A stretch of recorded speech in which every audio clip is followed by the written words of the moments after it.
जय हिंद साथियों, मैं आपका दोस्त महेश सिंह शेखावत और आज मैं बैठा हूं एक जानी मानी शख्सियत जो किसी परिचय के मोहताज नहीं, कमांडेंट इंद्राज सर। मेरे प्यारे साथियों, आज मुझे बहुत खुशी हो रही है। एक आपने बात सुनी होगी, पता नहीं किस रूप में नारायण मिल जाए, तो मेरे नारायण आज मेरे द्वार पे आए, इससे सौभाग्य की बात मेरे लिए कुछ नहीं हो सकती। मैं आपको इस पेपर के माध्यम से बताता हूं। प्यारे साथियों, जब मैं 2016 में सीपीओ में सेलेक्ट हुआ तो किस्मत से सर वहां पे प्रिजाइडिंग ऑफिसर थे और ना मैं सर को जानता था ना सर मुझे जानते थे, लेकिन पता नहीं क्या हुआ और वो नारायण मुझे उस रूप में मिले कि मैं वहां पे फिट हो गया। यहां पे देख सकते हैं 2016 बैच सीपीओ सेलेक्टेड। मैंने ज्वाइन नहीं किया क्योंकि मुझे बहुत सारे फौजी इस देश को देने थे। प्यारे साथियों, आप देख सकते हैं कमांडेंट इंद्राज सर के साइन, और यहां पे ये पूरा एक बार आप ध्यान से देखिए, फिर मैं आपको बताऊंगा कि सर का क्या परिचय है, सर अभी क्या कर रहे हैं और सर का एक्सीलेंस लेवल क्या है।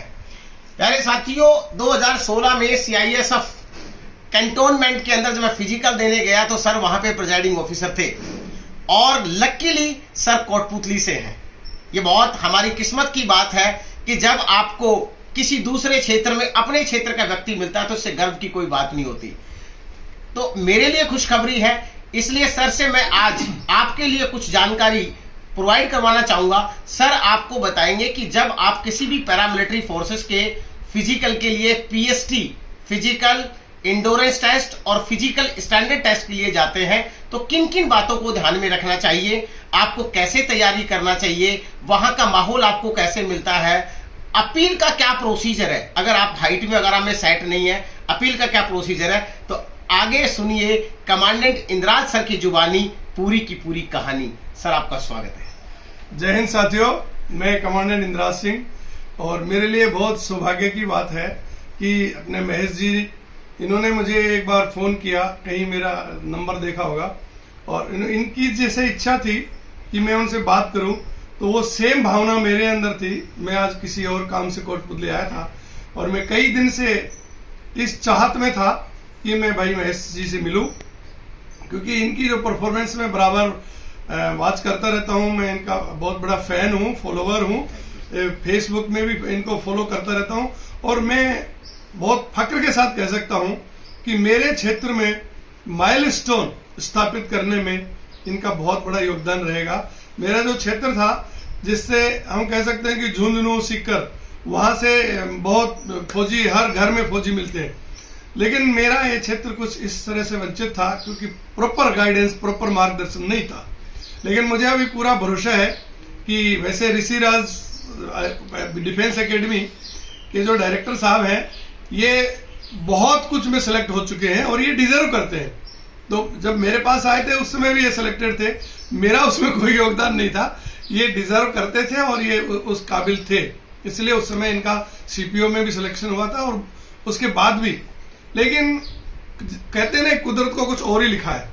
तो महेश जी का एक मोटो है और मैं उसको सपोर्ट करता हूं कि आने वाले समय में हम भी कोटपुतली को झुंझुनू और सीकर से कहीं आगे देखना चाहते हैं। हमारे हर गांव में फौजी होने चाहिए। और मैं आपको बताऊं कि मेरा भी सिलेक्शन बैंक में हो गया था 82 में, लेकिन मेरी भी कई इच्छा थी कि मैं वर्दी में पहनूं। और देखिए साथियों, दुनिया में जीवन सभी यापन करते हैं, जन्म लेकर के एक दिन मर जाते हैं, लेकिन अगर जो अपने शौक से जिंदा रहता है, अपने खुशी से जिंदा रहता है, जीवन यापन करता है, उसका तो जवाब नहीं है। तो मेरी इच्छा थी कि मैं वर्दी पहनूं। मैंने बैंक की जॉब छोड़ करके तैयारी की और मैं फोर्स में गया और कमांडेंट से रिटायर हुआ। तो एक तमन्ना होनी चाहिए। तो आप सभी की मैं ये चाहूंगा कि जिस जिसके दिल में कहीं आग है कि मुझे वर्दी पहननी है, तो उस वर्दी को आपको पहनाने में हमारे महेश भाई साहब का बहुत बड़ा योगदान रहेगा, ऐसा मेरा शुभकामनाएं है, मेरा साधुवाद है। पैरामिलिट्री फोर्सेस के रिक्रूटमेंट के बारे में जो जानने की उत्सुकता महेश जी ने बताई है, देखिए, अगर आपको पीएसटी देना है, जो भी फिजिकल स्टैंडर्ड टेस्ट देना है, तो आपको नर्वसनेस नहीं देना है, क्योंकि आप जो हैं वो हैं। तो आपको कहीं घबराने की जरूरत नहीं है। जो मेजरमेंट आपको एडवर्टाइज में दिया है, पहले घर पे मेजरमेंट करके जाएं। मेरा ऐसा भी एक्सपीरियंस रहा है कि वहां जाने के बाद लोग हाइट में कम निकलते हैं। देखिए, बहुत मेहनत का पैसा होता है, आप उसको जाया करते हैं, वहां तक अपना समय बर्बाद करते हैं। तो पहले जो एडवर्टाइज में लिखा है, इतनी हाइट, इतना चेस्ट, इतना फुलाने के बाद वो पूरा एक बार आप करके जाएं, चेक करा के जाएं। जैसे अभी तो आपके पास ऋषिराज डिफेंस एकेडमी खुल गई है, यहाँ आइए, अपने आप को मेजर करिए कि आप उस क्राइटेरिया को फुलफिल करते हैं या नहीं। इसके बाद अगर किन्हीं कारणों से आपका वहां पर रिजेक्शन होता है तो अपील का प्रोसीजर है। आप जिस तारीख में रिजेक्शन हुआ है, आप 5 बजे तक, जो चेयरमैन के ऊपर में जो अपीलेंट अथॉरिटी है वो डीआईजी होता है, चेयरमैन प्रेसिडिंग ऑफिसर कमांडेंट होता है, उसके ऊपर अपीलेंट अथॉरिटी डीआईजी। आप एक सिंपल पेपर पर अपने लिखें कि ऐसे ऐसे मेरा हाइट में, चेस्ट में या किसी और में मुझे जो रिजेक्शन मिला है, मैं उसको चैलेंज करता हूं, मेरी हाइट, चेस्ट जो है मेरे हिसाब से ठीक है, इसको रीमेजर किया जाए। आपकी अपील वो सुनेंगे। आपका जो लिखा हुआ एप्लीकेशन है, बोर्ड उसको रखेगा, डीआईजी को कॉल किया जाएगा, डीआईजी खुद आएंगे और खुद आपको मेजर करके आपको सेटिस्फाइड करेंगे। अगर आप उस क्राइटेरिया में फिट बैठते हैं तो आपका सिलेक्शन होगा। अगर आपका रियल में ही आप डिजर्व नहीं करते हैं तो आपका रिजेक्शन कायम रहेगा। तो अपील का प्रोसीजर ये है। और फिजिकल के लिए आप तैयारी कीजिए, अपने आप को साबित कीजिए कि मुझे फोर्स में जाना है और मुझे फोर्स के लिए उस लायक बनना है। उस तरह का फिजिकल आपको तैयार करिए। और इसके अलावा भी मैं ये कहूंगा कि फिजिकल तो हर आदमी को करना चाहिए, क्योंकि स्वस्थ जीवन ही अच्छा जीवन है। आपका हेल्थ अच्छा है, आप चाहे सिविल में भी नौकरी करेंगे तो भी आपका हेल्थ बहुत मायने रखता है। हेल्थ बना के रखना चाहिए, हेल्थ के ऊपर ध्यान देना चाहिए, खान पान पे, आपके एक्सरसाइज पे, ये सब आपको ध्यान रखना चाहिए। और जॉब में अच्छे से अच्छे, और कोशिश करनी चाहिए। लाइफ में जीवन एक बार मिला है, it is a one time offer. Life is a one time offer, एक बार मिला है। इसमें आपकी चॉइस है कि आप ऑफिसर बन करके जीवन जीना चाहते हैं कि आप कहीं सिविल में नौकरी करना चाहते हैं।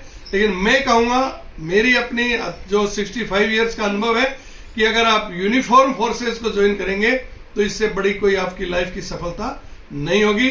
आपको पहचान होगी। सिविलियन आदमी, आप रास्ते में जाते हैं, उसको कोई नहीं पहचानता ये बैंक में है कि मास्टर है कि क्या है। लेकिन आपके अगर वतन पे वर्दी है तो पक्का आप हजारों में, लाखों में पहचाने जाएंगे कि समथिंग इज गोइंग, कोई जा रहा है, ये आपकी अलग पहचान है। मैं इतना ही कहूंगा। बाकी मैं ढेर सारी शुभकामनाएं देता हूं ऋषिराज डिफेंस एकेडमी को और भाई महेश जी को कि आप दिन दूनी रात चौगुनी प्रोग्रेस करें। और मेरी बहुत दिन से इच्छा थी कि मैं इनको पर्सनली मिलके और इनका हौसला अफजाई करूं कि मेरे क्षेत्र के लिए बहुत अच्छा काम कर रहे हैं, एक नोबल वर्क कर रहे हैं। बाकी ये जीवन तो ये भी बड़े से बड़े कर्नल, जनरल तक बनकर जा सकते थे, लेकिन इनकी सोच कहीं वहां से हटकर है कि मैं, अगर ये काबिलियत मेरे अंदर है, परमात्मा ने मुझे ये काबिलियत दी है कि मैं मेरे क्षेत्र के बच्चों को, उनको वर्दी पहनाऊं, उनको कर्नल, जनरल और डिफेंस में भेजूं। तो मेरी ढेर सारी शुभकामनाएं। जय हिंद, जय भारत। मेरे प्यारे साथियों, आपके लिए बहुत खुशी का मौका है जब कमांडेंट साहब ने आपको पूरे पीएसटी, पीटी और अपील के प्रोसीजर के बारे में बताया। प्यारे साथियों, मैं सर से 2016 में as a candidate CISF camp में मिला था और सर ने जो कंडक्ट की थी वहां पे रैली, वो रियली कमेंडेबल थी, बहुत ही अप्रिशिएबल थी। मैं कहता हूं कि ऐसे बेस्ट प्रिजाइडिंग ऑफिसर बहुत किस्मत वालों को मिलते हैं, और मेरा जैसा किस्मत वाला फौजी जिनको आज 6 साल बाद में सर भगवान के रूप में मेरे घर पे आए, मेरे लिए इससे बड़ी खुशी नहीं हो सकती। दोस्तों, कहते हैं कि कौन इंसान आपको किस मोड़ पे मिल जाए, आप हमारे अपने एटीट्यूड को, अपने व्यवहार को हमेशा उत्तम रखिए। कहा जाता है behaviour is the best identity of a man. If your behaviour good then definitely you are going in the higher side. तो अगर आपका व्यवहार अच्छा है, मैं कोशिश करता हूं, मैं मेरे पिताजी की उम्र के हैं सर, और सर का आज भी इतना पोलाइट बिहेवियर है, आप इमेजिन भी नहीं कर सकते।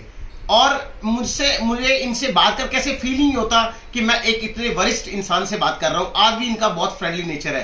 तो रियली मैं सर का ऋषिराज डिफेंस एकेडमी के यूट्यूब पे हमेशा के लिए स्वागत करता हूं।